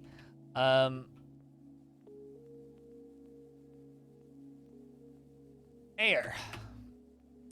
He was blissful after sleeping in a great bedroom and felt pleasure after a sparring session. You have 5 notable kills and 8 other kills. You worship a Glengath beguiled wretch to the frightful strangeness, a deity of the plank of nature, takes the form of a female dwarf and is associated with torture and misery. He is 60 years old, born on the 12th of Granite in the year 166. True, is a true dwarven weapon. Fair enough. I added the only. But I'd say the most dwarfy of weapons are axes and hammers. He has a broad body and is bearing impressive muscles and great load of fat. His nose is upturned and he has a very long sideburns that are braided. His very long mustache is neatly combed and his medium-length beard is arranged in double braids. His hair is clean-shaven and his somewhat broad ears have nearly fused lobes. His lips are thin and his emerald eyes are slightly sunken. His hair is pale taupe and his skin is cinnamon. He is absolutely inexhaustible, unbelievably strong, basically unbreakable, and extremely agile but slow to heal. Like softwrite, aluminum, golden beryl, mango wood, and coral, flax bone and hemp paper and crossbows and blue peafowls for their coloration, and the sound of the intricate luxury when possible, and a russet couple, and when possible prefers to consume giant groundhog, mackerel, and pomegranate wine, and 2-humped camel's milk. Not 1-humped camel's milk, absolutely not. And absolutely hates mussels. He personally views decorum as a high ideal and is deeply offended by those that fail to maintain it, a strengthening after wearing crappy clothing. He believes that peace is always preferable to war and cooperation, and dislikes cooperation and values tranquility and a peaceful day. Dreams of crafting a great work of art in this dream was realized. He's in a constant state of internal rage after being caught in the rain in the year 219. Well, that pretty much checks out. And is gripped by crippling shyness and finds helping others emotionally rewarding. Feels only fleeting and rare emotional bonds with others, and he tends to be a little tight with resources when working on projects. He has an active imagination and is open to changing his mind. And he doesn't tend to hold on to grievances. He is easily distracted during conversations when he's annoyed, and he needs alcohol to get through the working day. Doesn't really care about anything anymore. Yes, no, you are live among those that worship Armok, I would say at this point, Diamond. Is that the only elf here? Well, there was 2. The other one went berserk a couple minutes ago. Like, literally, as I started playing this fort today, the elf mayor, or not the elf mayor, the other elf that showed up alongside of the mayor went berserk after tantruming a whole bunch for a while. Because he got rained on once, like 10 years ago. He's perpetually angry because he got rained on once. How long ago, actually? It's 226 and 219, so like 7 years ago. 7 years ago, he got rained on, and he's been in a constant state of internal rage ever since. I shall have vengeance against nature! Ah! Says Dwarf. Doesn't hold grudges, but has been mad about being rained on for music. That's not a grudge. That's just, he's just mad. Different. Totally different.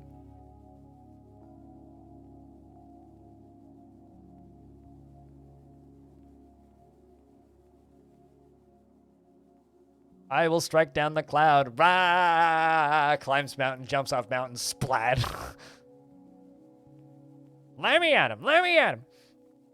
You know, there was one time where Tarn stated in a blog post, wouldn't it be cool if we could mine clouds?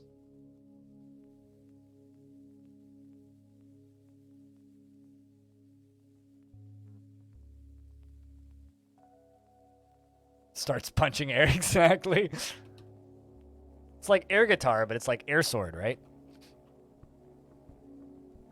Air sword sounds like an iPhone app.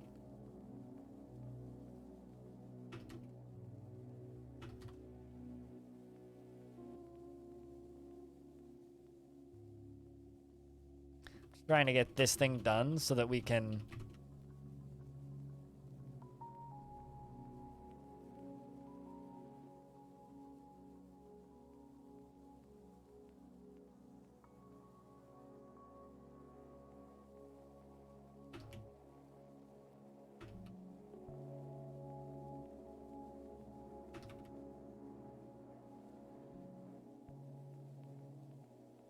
Just get this side done so that they'll get the lower side done quicker. It would be, but first, can we have ships so that we can have dwarven pirates? You know what? I tend to agree, yeah. You know, honestly, at this point, I don't actually care if ships are constructible and buildable by players. It would be totally okay if ships were something that existed purely in Legends mode, and maybe like things that you could see parked in human settlements and dwarven settlements on the coast, maybe goblin settlements too. Although goblins would need little small rafts instead. They're not big ship people. They just tiny little raft, right? But I would be totally content with just seeing, like, what's the word I'm looking for here? I'd be totally content with like ships being purely, an adventure / Legends mode thing. I don't need to build boats. It's like, I would like to, but it would be neat if, like, say, I was here, right? And I wanted to raid somebody on the other side of an ocean. This isn't an ocean, but let's just pretend it was. And instead of, like, the army going around this lake, they would go to, I don't know, a port settlement here and then take a ship, and it would read, took a ship at this settlement to up to here, and then went over here and then invaded the thing, right? Like, that would be enough for me for boats. That's how I feel about boats in Dwarf Fortress. Boats are cool. Boats are cool. And I would love to be able to build boats. But I would honestly be totally okay with just that. At least for a while.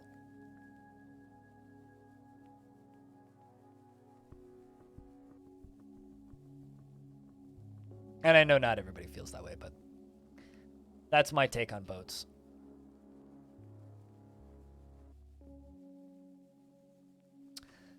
Trying to figure out if I should make this upper area more complicated. Ooh, prepared beak dog spleen roast. Sounds delish.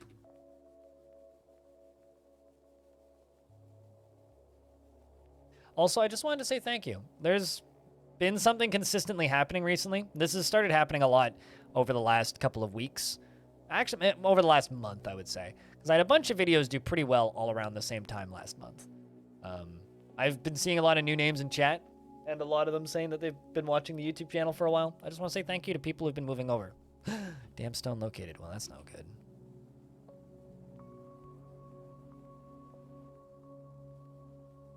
Well, hopefully we don't run into that down here. Thanks for the 15 cents. You're stupid.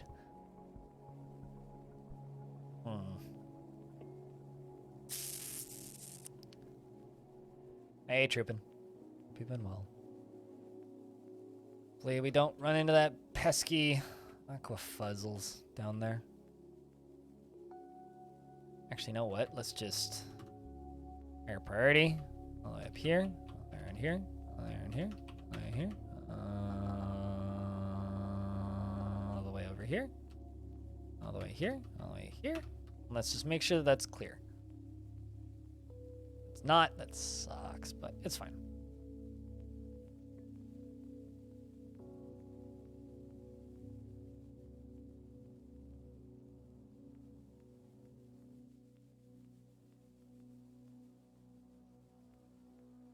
Fortunately, it's all one type of stone. I see. It becomes marble.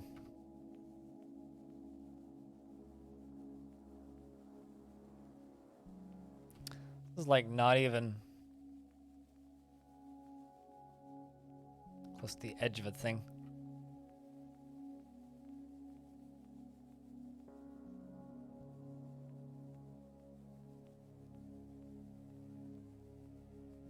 I'm trying to figure out how to safely do this.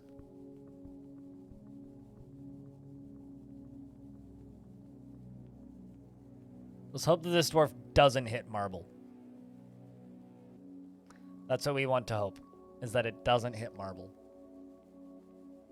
But yeah, I get to have the coolest job in the world because there's enough people to tune in and watch Dwarf Fortress every day. And if there's enough... Oh! Okay. Well,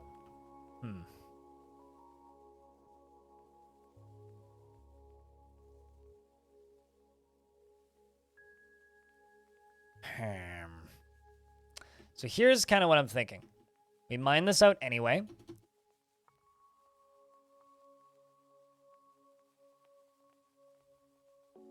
We mine it out anyway. And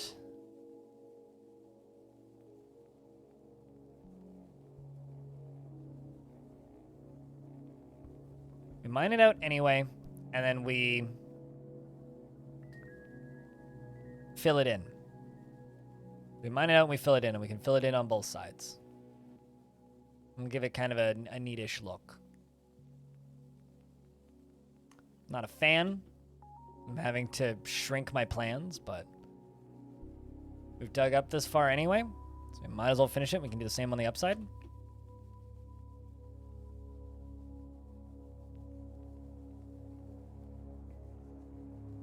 It's bad about marble. It's an aquifer. I'm hitting water. We're on a really steep mountain slope, and this is a varied multi-level aquifer. And I want to fill this up with lava. So there's nothing wrong with marble. The problem is, it's an aquifer.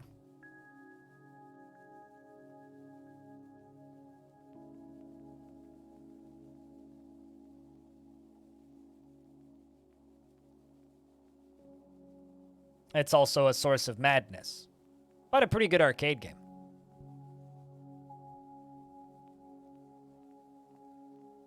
See? Water.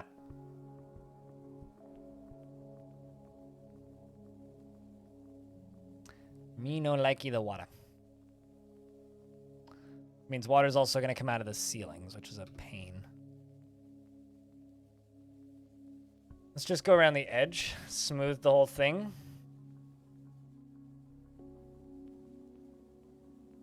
Our aquifer is infinite? Yes.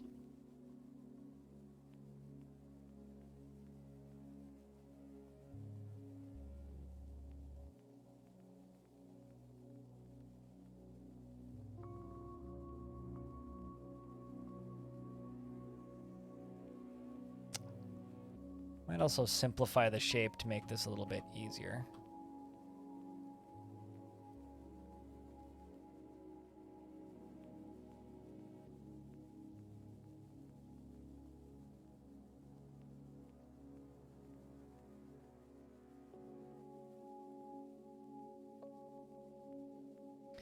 You'd say dig a well? I'm not sure how digging a well would benefit me in any way. The werepot, a werepot lit up. So this is a were creature from a previous fort of mine, which is why they have the name Bit in their name. The werepossum administrator, Cyril, Likotagath, who's actually attacked this fortress 4 times. We've never actually managed to nail them. Has come, a large opossum twisted into humanoid form. It is crazed for blood and flesh, and its eyes glow yellow. Its charcoal hair is short and even. You will know why you fear the night. Where the fuck is it? Oh, that's not good. Servesh, kiss your sweet face goodbye.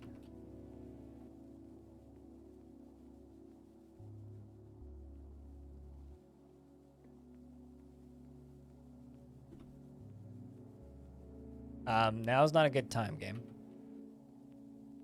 So we've got a werepossum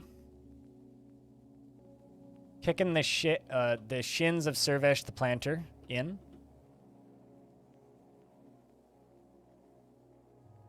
Doesn't seem to be doing a very good job, though. Light is going everywhere. Up.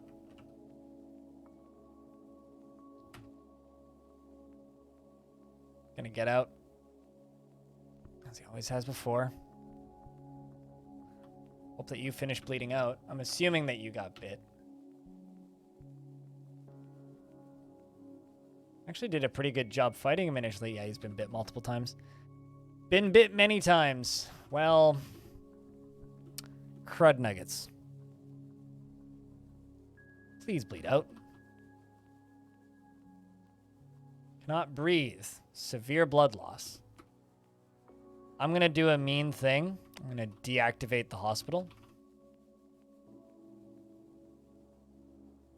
Sorry, Dwarf. It's for the best.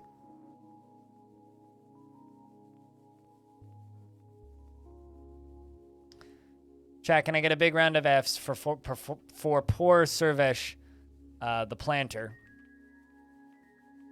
I didn't just crush a dwarf, did I? No, I didn't. Okay.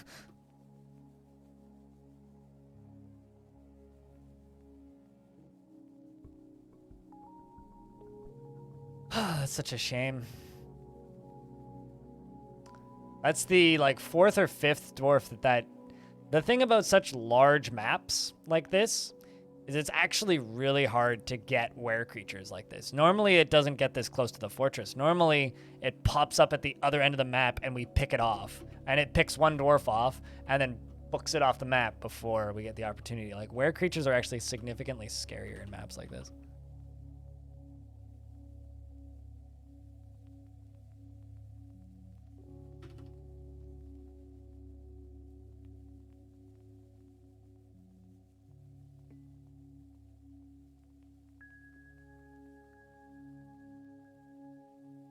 Oh, that's just a rock right there.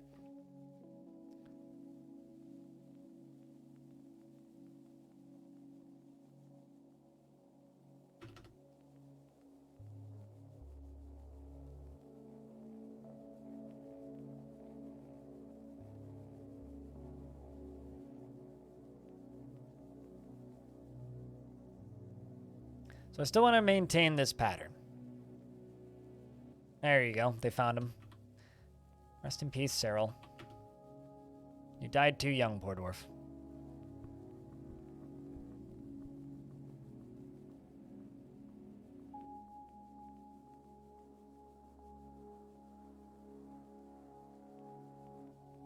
That would be right there. Let's actually, like, extend this then.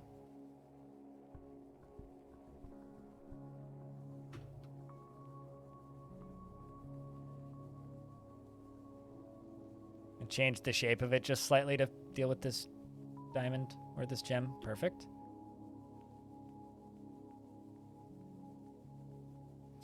And make my digging job a little easier.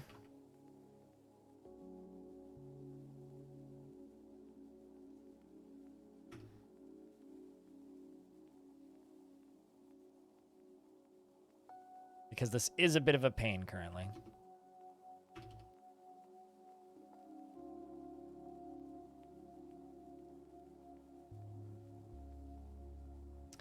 The smoothing will remove some of the water flow. Fortunately, it's not too heavy.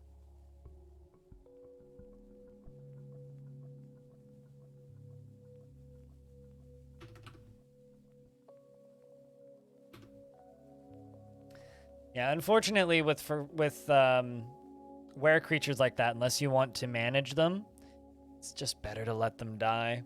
And you know, Servesh there did a damn fine job, but the last were creature I tried to save in this world was that one that just attacked us, which is why they are named by me. They have that nickname of Bit because I was trying to keep them in the fortress and keep them alive. And you know what? We did a damn good job, but unfortunately they must have escaped after we retired the fortress, which is of course bound to happen. But like, now I kind of love the fact that we have this creature that's just terrorizing us. Hello, Cappy. How you been, dude? It's been a while.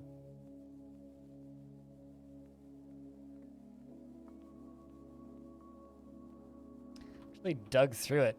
That appears to be the edge of the aquifer. Interesting. Been binging CDDA way too much? No such thing.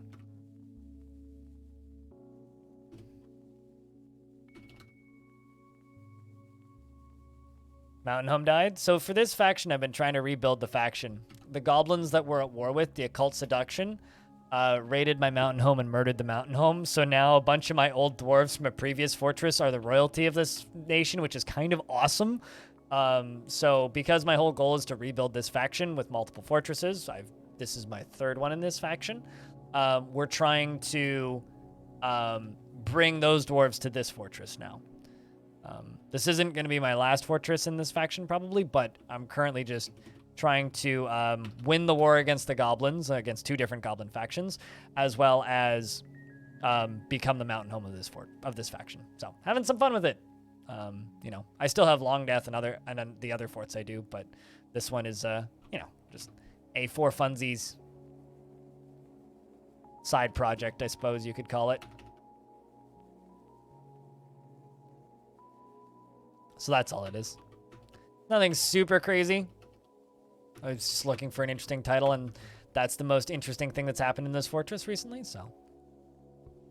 We're currently working on a lava reservoir for some, a nicer lava reservoir. I actually have another one, but this is ideally going to be a nicer lava reservoir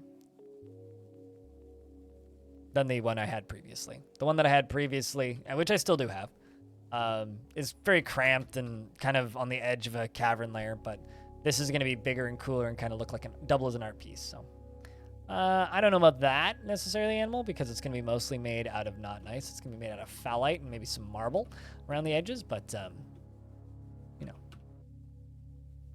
interesting spindly parts. Minkot wishes to join. Yeah, absolutely. That's one of the bards that's been in the fort forever.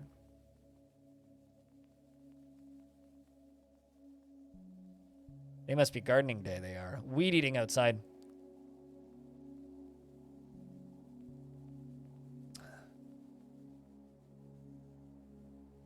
But unfortunately, I've hit an aquifer at the edge of my art piece, so. Only as weird as you make it.